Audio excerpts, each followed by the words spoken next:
Le tribunal veut intervenir, mais vous ne voulez pas qu'il parle? Voilà. Parlez, parce que vous ne voulez pas que le tribunal parle. Le tribunal vous suit alors. Vous êtes en train de cautionner un manque de respect à l'égard des avocats, c'est pas bien. Ah oui. Je le retire, maître. Je ne peux pas admettre qu'un avocat, s'il vous plaît, un avocat de désagréable et le tribunal cautionne. C'est dommage. S'il vous plaît, je le regrette vivement. S'il vous plaît, Je le regrette. Je le retire, maître. S'il vous plaît. Je le regrette. Il faudrait que chacun comprenne que les règles de jeu de ce procès sont les mêmes contenues dans le Code de procédure pénale. Je n'ai pas cessé de le répéter à tout moment. Et à cette phase, ce n'est pas un conseil de dire au tribunal ce qu'il doit faire. Le tribunal respecte tout le monde. Depuis le début de ce procès, le tribunal a toujours respecté toutes les parties dans cette affaire. Mais au retour, il faudrait qu'on respecte aussi le tribunal. Quand le tribunal vous dit de vous arrêter, vous devez vous arrêter. C'est ce qui est dicté par les dispositions du Code de procédure pénale. Monsieur le Président, le tribunal tient à ce que ce procès aille dans les meilleures conditions, mais tout en respectant les dispositions du Code de procédure pénale. Il faut que chacun joue sa partition.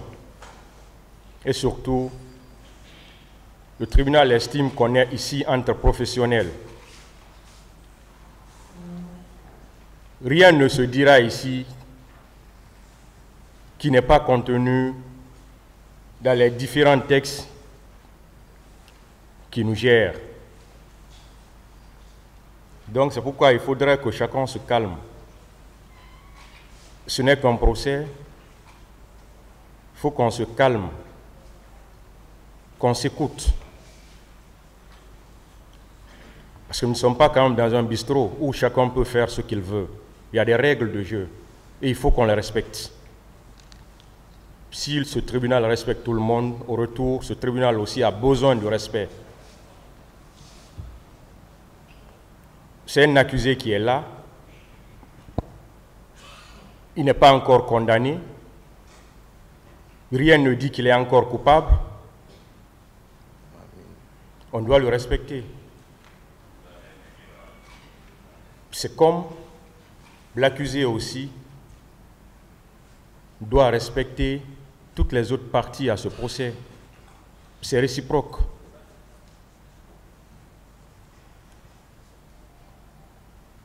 Donc, une fois de plus, il faut qu'on respecte ce tribunal pour qu'on puisse évoluer. Si le tribunal veut que vous vous arrêtez, vous devez vous arrêter. Il faut que vous vous arrêtez. C'est ça la règle du jeu. Parce qu'il est clair que c'est le président qui a la police de cette audience et c'est lui qui a la direction des débats. Donc quand il dit de vous arrêter, vous devez vous arrêter. Si on doit coller maintenant quelque chose à ça, ça tout le monde appréciera parce que l'audience est publique. C'est pourquoi c'est permis à tout le monde de suivre l'audience. Parce que quand on est en train de juger, le public aussi nous juge à travers notre façon de faire. Donc, une fois de plus, il faut qu'on se respecte. Et il faut qu'on respecte les règles qui gèrent ce procès.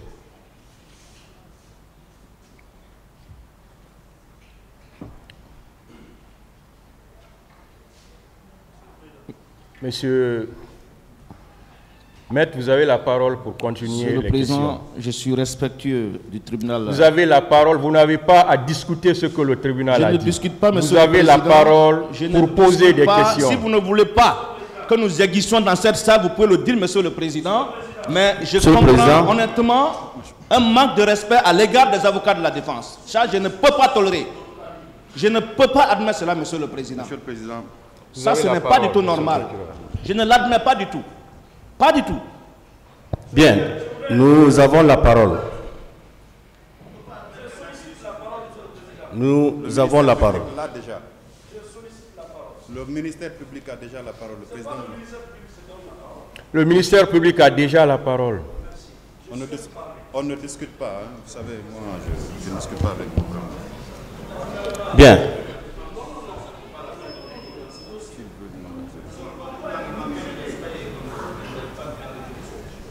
Mais si vous continuez comme ça, je serai obligé de vous dire de laisser la salle. Hein. Si vous continuez comme ça. Si vous continuez comme ça, je serai obligé de vous dire de quitter la salle. Jusqu'à preuve du contraire, j'ai la police de l'audience encore. Allez-y.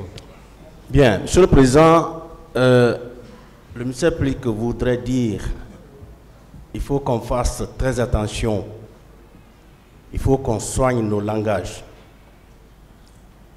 Depuis le début de ce procès, il y a eu beaucoup de rappels, aussi bien par votre tribunal que par le bâtonnier. Mais nous avons l'impression, Monsieur le Président, que jusqu'ici, la défense n'arrive pas à comprendre. Et pourtant, vous avez lu les dispositions de l'article 400. Tout le monde a entendu et tout le monde a compris que c'est vous qui avez la police de l'audience. Il faudrait bien que toutes les parties à ce procès-là acceptent de respecter le tribunal. C'est tout le monde entier qui est en train de suivre ce procès-là. Il faudrait bien qu'avec nos façons de faire, Monsieur le Président, que les gens comprennent que ceux-là qui sont dans cette salle, ceux-là qui prennent part à ce procès, ont vraiment de la maturité. Si moi j'entends dire que le tribunal est en train de cautionner le non-respect de la défense, Monsieur le Président, ce langage-là ne doit pas être adressé au tribunal. Il faut qu'on accepte. Nous sommes ici, Monsieur le Président, nous sommes entre professionnels. Il faut que chacun accepte de jouer de façon loyale sa partition. Nous avons tous intérêt à ce que ce tribunal-là soit respecté. Si ce n'est pas le cas, je me dis que ça va donner l'impression comme si on est dans une foire d'empoigne, alors que ce n'est pas le cas. On n'est pas dans un cirque. Ici, on est dans un sanctuaire. Il faudrait bien que chacun accepte de se soumettre aux règles du jeu qui sont suffisamment contenues dans le code de procédure pénale. Je vous remercie. Oui. Je vous remercie. La police de l'audience, article 400. Le président a la police de l'audience et la direction des débats. Il rejette tout ce qui tendrait à compromettre leur dignité ou à les prolonger sans donner lieu d'espérer plus de certitude dans les résultats. Ça, c'est connu, Monsieur le Président.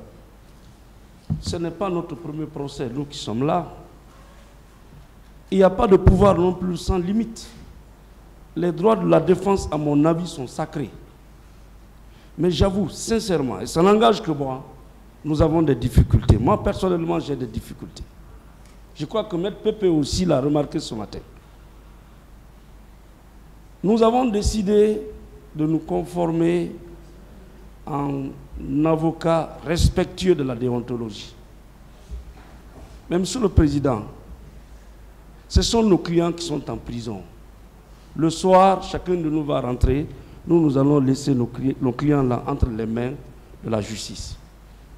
Si nous n'avons pas la liberté, conformément à la loi, c'est difficile. Mais j'ai remarqué que chaque fois que la défense prend la parole, vraiment, il y a une certaine... nous sommes souvent interrompus. On nous retire la parole. On nous demande de poser les questions. Mais nous ne sommes pas à notre premier procès, Monsieur le Président. Et nous savons le respect dû aux cours et tribunaux. Nous n'allons jamais accepter de ne pas vous respecter. Mais l'accusé qui comparaît à la barre de votre tribunal est un accusé qui a trop de liberté, qui prend trop de liberté. Moi, personnellement, j'ai été traité de didon ici, de quelqu'un qui est dans les illusions. Ce matin, il dit à M. Pépé qu'il est désagréable. Quand nous voulons parler de cela, ça amène l'application de l'article 400? Je ne pense pas. Monsieur le Président, nous voulons compter sur vous. Vous avez la direction des débats, vous avez la police de l'audience, Vous avez tous les pouvoirs. Mais c'est le pouvoir qui arrête le pouvoir. Les droits de la défense aussi méritent d'être respectés. Je vous remercie. Oui. Monsieur le Président. La partie civile. Ouais.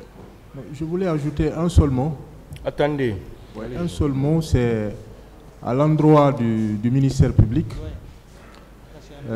Nous savons que naturellement, le parquet veille à l'application de la loi. Vous avez entendu tout à l'heure, contrairement à ce que vous avez fait, le parquet s'attaque à la défense, sans rien dire en ce qui concerne l'accusé. Il faut aussi dire à l'accusé de respecter les avocats. Ce propos doit aussi venir du parquet, parce qu'il veille à l'application de la loi. On doit être équitable. Ce n'est pas que la défense qui passe à côté. L'accusé aussi passe à côté. Il ne doit pas dire à un avocat qu'il est désagréable. Cela devait venir du parquet. C'est ce que je dénonce, Monsieur le Président. Je vous remercie. Merci, Monsieur le Président. La partie civile a la parole. Non, attendez. Allez-y. Merci. Le dernier, alors. Merci, Monsieur le Président. Moi, je voudrais dire que dans ce dossier, on est tous là pour que justice soit rendue. Et nous savons que chacun joue son rôle. Le parquet, les avocats. Et dans cette Monsieur le Président, je dis que nous avons toujours œuvré à ce que nos clients et nous-mêmes soient traités au même type d'égalité que les autres. On ne cherche pas à ce que ces débats s'arrêtent. Bien au contraire. Notre vœu, notre souhait est de voir ce procès continuer et dans les règles de l'art. La défense a souvent été indexée comme voulant créer de tumulte, comme voulant boycotter ce procès. Non, Monsieur le Président. On vous doit tout le respect. Nous vous respectons, Monsieur le Président. Et je pense que depuis le début, si vous constatez que certains, par moment, ne prennent pas la parole, c'est parce que nous voulons que le débat évolue, avance. Alors, si le parquet pense que la défense passe souvent à côté, non, Monsieur le Président, pas du tout. Et que ce soit les accusés, que ce soit les parties défenderesses ou civiles, ce que nous demandons, c'est la courtoisie réciproque de part et d'autre, Monsieur le Président. On est tous humains avant d'être là. Les accusés y compris. Et nous tenons à les respecter. Et nous voulons, Monsieur le Président, que ça soit réciproque. On ne demande que ça. Je vous remercie, Monsieur le Président. Monsieur le Président, vous permettez que je revienne pour 2 mots? Pour 2 minutes. Ok, allez-y. Après, on va... Merci, Monsieur le Président. Honorable assesseur. En fait, le point nodal, c'est vraiment par rapport aux différentes phases du procès pénal que nous connaissons tous. Le fait est que, vous l'avez dit, à chaque fois qu'il s'agit de poser des questions, il va falloir que nous nous limitions exclusivement à poser des questions sans commentaire. Tout le problème est né de ceci.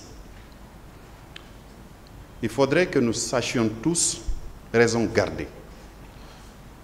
La courtoisie, elle doit être de mise entre tous les acteurs que nous sommes. Nous autres partis, nous nous devons respect mutuel entre nous et nous devons du respect pour ce tribunal et vice-versa. Vous avez tout de suite lu les dispositions de l'article 400 qui, ma foi, vous donne à vous et à vous seuls la police de l'audience et la direction des débats. C'est donc sur la base de cette disposition que vous donnez la parole à nous autres partis et vous nous la retirez quand ce que nous disons ne cadre pas avec l'actualité du moment. Il s'agit bien de poser des questions, et bien que les avocats de la défense, les parquetiers que nous sommes, et les parties civiles, les avocats de la partie civile, que nous nous focalisions uniquement sur cela. Quand il s'agit de développer autre chose, nous, côté ministère public, nous avons des réquisitions à présenter. Le moment viendra où nous ferons nos commentaires. Il en est de même pour les autres parties qui vont plaider devant cette juridiction. Et donc, je dis que cette disposition, vous ne la partagez pas avec nous autres. Vous êtes le président. C'est la loi qui vous confère cette attribution légale-là, et donc vous devez l'exercer en toute plénitude. Nous sommes partis, bien qu'étant partie principale à ce procès, mais nous sommes partis. Il vous est arrivé de nous retirer la parole, il vous est arrivé de nous demander de nous taire, il m'est même arrivé de retirer un propos qui n'était pas bien approprié par rapport à une discussion que nous avons eue préalablement. Donc, que les uns et les autres sachent raison garder, que nous respections tous la volonté de la législature à l'article qui vous a donné plein pouvoir à l'article 400 par rapport à la direction de la police de l'audience et à la direction des débats. Je vous remercie.